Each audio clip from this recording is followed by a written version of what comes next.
শুভ সকাল আমার প্রিয় বন্ধুরা, তোমরা সবাই কেমন আছো? আশা করছি সবাই খুব ভালো আছো আর আমরাও সবাই মোটামুটি ভালো আছি। আজ হচ্ছে মঙ্গলবার আর এখন বাজে সকাল 8:30। তোমাদের সবাইকে সাথে নিয়ে আজকে আরেকটি নতুন ব্লগ আমি স্টার্ট করছি। সকালে কিন্তু অনেকক্ষণই ঘুম ভেঙে গেছে, কিন্তু তাও শুয়েছিলাম, ভাবছিলাম এত সকালে উঠে করবোই বা কী। কারণ সকালে উঠে আমার কোনো লাভই হবে না, কারণ সকাল সকাল তো আমাদের কোনো কিছুই হয় না। তোমাদের এর আগেও বলেছি, সকালে যে তোমাদের দাদা ভাই যে ভাত ঠাত খেয়ে বেরাবে বা রান্না তাড়াতাড়ি করতে হবে, সেটা কিছুই না। শুধু ছেলে স্কুলে বেরায়, তোমাদের দাদা ভাইয়ের এখন টিফিনগুলি করতে হয়, তাই একটু তোমার সকাল সকাল ওঠা, আর কিছুই না। তো খুব সকালে কিন্তু উঠি না, দেখো 8টা বেজে গেছে, তারপরেই কিন্তু আমি উঠেছিলাম। তো এখন তোমার 8:30 মতন বেজে গেছে। তা গ্যাসটা পুছে নিচের গেটটা খুলে দিয়ে এসেছি। আর মাসি এখনও আসেনি। আমার যে কটা তোমার থালা বাটি মোটামুটি একটু লাগবে, তা সেগুলি ধুয়ে নিলাম, আর এদিকে একটু গরম জলও করে খেয়ে নেব। এখনও কিন্তু ওরা সবাই ঘুমোচ্ছে। ছোট ছেলেকে জানো তো আজকে আর ডাকিনি। কালকে রাত্রিরে দেখছি ছেলেটার আবার একটু গাটা গরম গরম হয়েছে। তা ভাবছিলাম শুয়ে শুয়ে যে আবার গা গরম হলো, এই তো 1 সপ্তাহই হলো ছোট ছেলের তোমার জ্বরটা এসেছিলো, আবার কেন আসছে। তাই শুয়ে শুয়ে ওই টেনশন করতে করতে অনেক রাত্রে কিন্তু ঘুমিয়েছিলাম, কিন্তু আবার তোমার সকালের দিকে ঘুমটা ভেঙে গেছে। তা ছোট ছেলের এখন জ্বর নেই, কিন্তু গা গরম দেখছি হয়েছে। তা ওকে আবার জিজ্ঞাসা করেছিলাম যে তুই কি আইসক্রিম খেয়েছিলি, কারণ জন্মদিন তো বুঝতেই পারছো, লোকজন এসে আইসক্রিমও হয়েছিল। তা প্রথমে আমাকে বললো যে না মা আমি খাইনি, পরে যখন একটু রেগে বলেছিলাম যে তুমি সত্যি কথা বলো, তখন বলছে হ্যাঁ মা আমি একটা আইসক্রিম খেয়েছি। ওদের দুই ভাইয়েরই জানো তো এরকম ঠান্ডার প্রচুর দোষ। একটুখানি তোমার আইসক্রিম কি কোল্ড ড্রিঙ্কস কি খেলেই ওদের কিন্তু ঠান্ডা লেগে যায়। আগে আগে যখন বড় ছেলে তোমার এর বয়সী ছিল, তখন কিন্তু ওর কোনো ঠান্ডা জিনিস সহ্য হতো না। এখন যাই হোক, বড় ছেলের বয়স তোমার 17 বছর হলো, আর ছোট ছেলে এই 10-এ পড়লো। তাই এই 10-12 বছর কি 13 বছর পরেই কিন্তু আমার বড় ছেলের ঠান্ডাটা কমেছিল। কিন্তু ছোট ছেলের একটুখানি খেলেই তোমার হয় জ্বর আসবে, নয় গলা ব্যথা, নয় তোমার গালে ঠালে মধ্যে তোমার গোটা গোটা উঠে যাবে, ঠান্ডা গোটা যাকে বলে।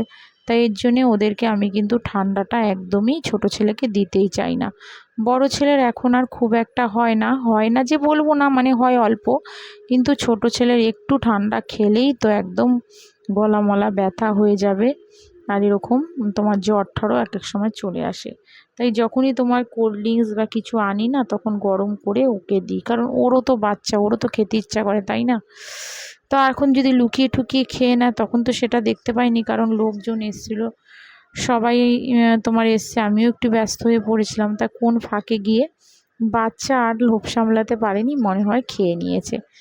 তো যাই হোক, দেখো এদিকে কাজ করতে করতে টেবিলটাও পুছে নিলাম, আর এদিকে তোমার সোফাটার অবস্থা তো তোমরা দেখলেই, সোফাটাও তোমার পরিষ্কার করে ওদিকে বইয়ের মিটকেসটা ভালো করে পুছে পাচ্ছে। এদিকে দেখো ফ্রিজটাকেও ভালো করে একটু পুছে নিচ্ছি। আর দুদিন আগেই কিন্তু এগুলি সব কলিন দিয়ে পুছেছিলাম, আর ভালো করে সব পরিষ্কার করেছিলাম ঘরটরগুলিও, কারণ জন্মদিন জানি আমরা, জেনে শুনেই কিন্তু ঘরটরগুলি শাশুড়ি আমি দুজনে মিলে একটু পরিষ্কার করে নিয়েছিলাম। এদিকে ছোট ছেলে উঠে গেছে, তা বললো মা আমাকে একটু গরম গরম চা করে দাও। ওকে চা করে দিলাম, আর আমিও একটু খেয়ে নিলাম। তার মধ্যেই তোমাদের দাদাভাই রুটি আর আজকে একটু সুজি আর একটা ডিম সিদ্ধ করে দিয়েছি। তা তোমাদের দাদাভাই সেটা নিয়ে বেরিয়ে যাওয়ার পরে আবার ছেলেরা কি খাবে মানে টিফিনে, সেগুলি আবার দেখো একটু আলু আর ভেন্ডি, একটু দেখো ভেন্ডিগুলি ভালো করে পরিষ্কার করে ধুয়ে নিয়েছি, একটু ভেজে ঠেজে একটু ডিম ভুজিয়া, আর এদিকে ভেন্ডি ভাজা দিয়ে বড় ছেলেকে দিলাম, আর কালকের একটু ডাল ছিল, ডালটা গরম করে দিয়ে দিয়েছি। আর ওদিকে ছোট ছেলেকে দিয়েছি মাছ ভাজা, ওকে আর ডিম দিইনি, কারণ ও দেখলাম একটু বেলার দিকেই দেখলাম একটু পটির মতন করেছে। তা ভাবলাম যে থাক, দেওয়ার দরকার নেই, কারণ মনে হচ্ছে একটু গ্যাসও হয়েছে। ভাগ্যিস, এখন মনে মনে ভাবছি ভাগ্যিস স্কুলটা পাঠায়নি, তাহলে হয়তো স্কুলে গিয়ে যদি এরকম অসুবিধায় পড়তো, তাহলে ও তো এখন অনেকটাই ছোট, ওর খুব অসুবিধা হয়ে যেত। তো ওদিকে ছেলেকে খাইয়ে আবার চলে এলাম, বেড টেডগুলি ভালো করে পরিষ্কার করে নিচ্ছি। আর এদিকে ঘর ঠর যা তোমার পোছাপুছি ছিল, সেগুলোও কিন্তু আমি পুরো কমপ্লিট করে নিয়েছি। আর দুদিন ধরে তোমার এত খাটাখাটনি হওয়াতে জানো তো কোমর আর পায়ে ভীষণভাবে যন্ত্রণা হয়েছে। তো এদিকে ঘরে কাজ টাজ করে সোজা চলে এলাম রান্নাঘরে। তোমাদের দাদাভাই ফোন করে বলছে যে মাছ শুধু কাতলা কাটা মাছই রয়েছে, আর কোনো মাছ নেই। এদিকে ডিমটাও শেষ হয়ে গেছিলো, তাই বললাম ডিম নিয়ে চলে আসো। তার ডিমটা এনে দিয়েছে। ডিমটা আজকে করব শুধু ডিমের ঝাল। বড় ছেলে বললো মা ডিমের ঝাল করো, আর ছোট ছেলেকে কিন্তু ডিম দিইনি, ওর জন্যে আবার তোমার কাতলা কাটা 2 পিস মাছ ফ্রিজে ছিল, তা সেটাই ভেজে রেখে দিয়েছিলাম। তা এটা দেখো একটু জিরে ফোড়ন দিয়েছি, জিরে আর তেজপাতা, আর একটু তোমার পেঁয়াজটা ভালো করে লাল করে ভেজে একটু আদা দিয়ে, আর এরকম নুন হলুদ একটু লঙ্কার গুঁড়ো জিরের গুঁড়ো দিয়ে একদম তোমার দেখো ইয়েটাকে কষিয়ে ফেললাম, মশলাটাকে কষিয়ে ডিমের ঝালটা ওদিকে রেডি করছি। আর এদিকে করে নিলাম একটু পেঁয়াজের ডাল।